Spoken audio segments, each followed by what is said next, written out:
Hello friends, welcome to my YouTube channel team teaching. तो आज हम बात करने वाले हैं टर्मिनोलॉजीज के बारे में।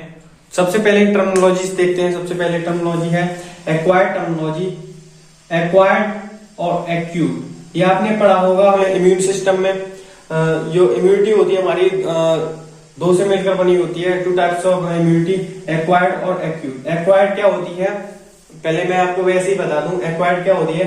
एक्वायर्ड जो हमें जन्म के बाद प्राप्त होती है उसे क्या एक्वायर्ड इम्यूनिटी कहते हैं। एक्यूट इम्यूनिटी वो होती है जो जन्म से पहले ही हमें यानी कि भ्रूण में ही इम्यूनिटी मिल जाती है, तो उसे क्या कहते हैं? एक्यूट इम्यूनिटी कहते हैं। तो हम देखते हैं, इसमें देख लेते हैं। एक्वायर्ड में disorder which develops any time after birth, यानी कि जब कोई उसे डिजीज होती है, क्या होती है, उसमें जन्म लेती है, तो उसे क्या एनी टाइम आफ्टर बर्थ मतलब जन्म के बाद, तो वो क्या कहलाता है? एक्वायर्ड। एक्यूट क्या है? A disease with sudden onset after need urgent and quickly. मतलब जो एक्यूट है वो कैसे मिलती है हमें? अचानक से, अर्जेंट और क्विकली, मतलब बहुत ही जल्दी मिलती है हमें, भ्रूण में ही प्राप्त हो जाती है ये। तो वो कौन सी कहलाती है? एक्यूट। अब हम थर्ड नंबर पे देखते हैं एटियोलॉजी। एटियोलॉजी क्या होती है? Aetiology causes of the disease. जो डिसीज होती है उसके कारण, मतलब कोई डिसीज किस कारण से हो रही है, तो उसमें क्या वो क्या कहलाती है? एटियोलॉजी कहलाती है। Causes of the disease, disease के जो कारण होते हैं उनको क्या एटियोलॉजी कहते हैं। उनका अध्ययन करना क्या कहलाता है? एटियोलॉजी कहलाता है। तो एनाबॉलिक क्या है? एनाबॉलिक वो है जिसमें जो नॉर्मल मॉलिक्यूल्स होते हैं, यानी कि सरल मॉलिक्यूल्स होते हैं, वो जटिल मॉलिक्यूल्स में बदल जाते हैं। वो क्या कहलाती है? उनका सिंथेसिस क्या कहलाता है? आपका एनाबॉलिक। एनाबॉलिक। फिर एक आती है कैटाबॉलिक। एनाबॉलिक एक आती है कैटाबॉलिक। कैटाबॉलिक में क्या होता है? जो जटिल अणु होते हैं, यानी कि कॉम्प्लेक्स जो मॉलिक्यूल्स होते हैं, वो नॉर्मल मॉलिक्यूल्स में बदल जाते हैं, सरल मॉलिक्यूल्स में बदल जाते हैं, तो वो क्या कैटाबॉलिक कहलाती है।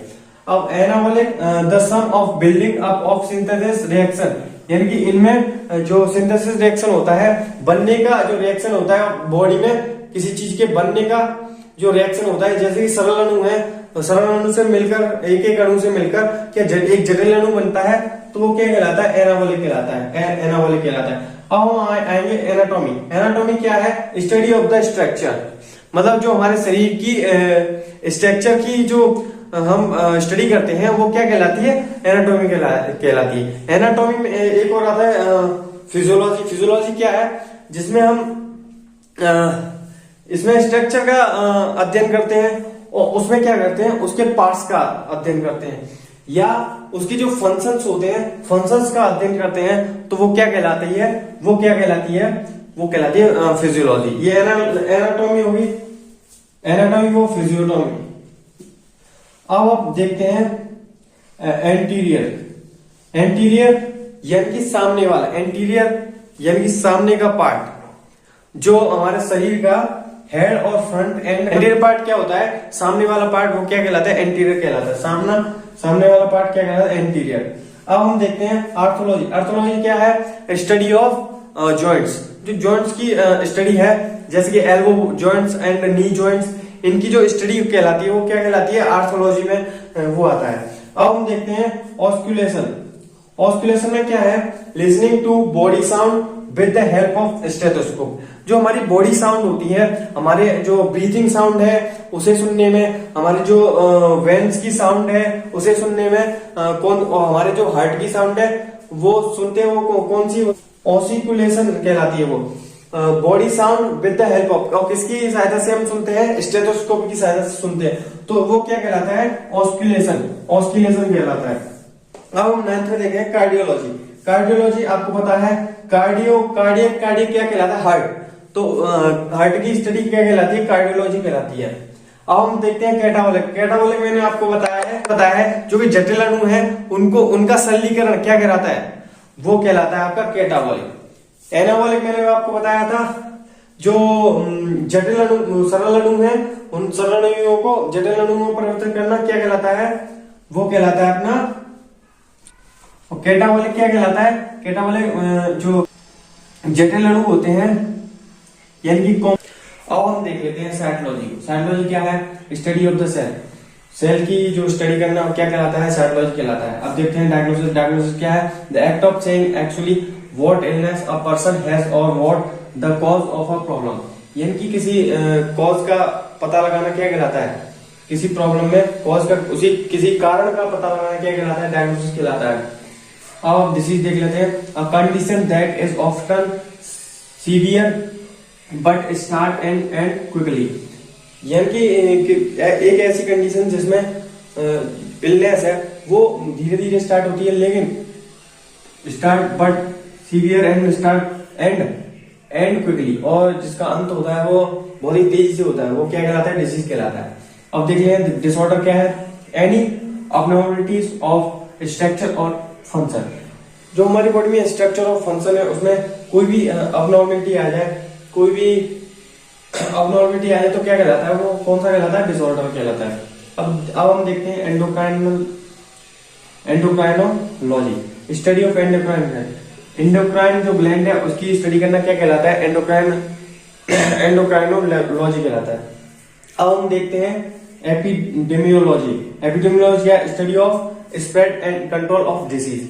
जो डिसीज है उनको कंट्रोल कैसे किया जाता है और कैसे वो फैलती है उसके बारे में जानना क्या कहलाता है? आपका एपिडेमियोलॉजी। अब हम देखें हेमेटोलॉजी। हेमेटोलॉजी में आपको बताइए स्टडी ऑफ